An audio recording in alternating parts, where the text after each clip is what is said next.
Hello everyone and hello sa ating mga co-dialysis patient out there.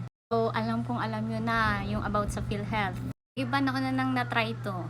Yes, nadagdagan ang package ni PhilHealth. Kung hindi ako nagkakamali, yung dati is nasa 2.5. Ngayon nasa 4K na ang package niya. Ating mga dialysis patient.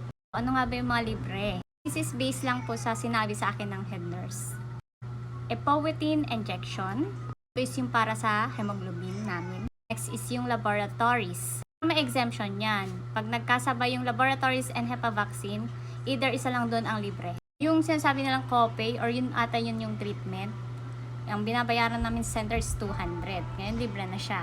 The dialyzer naman is as is pa rin. Gaya ng dati na cash, PhilHealth, cash, PhilHealth.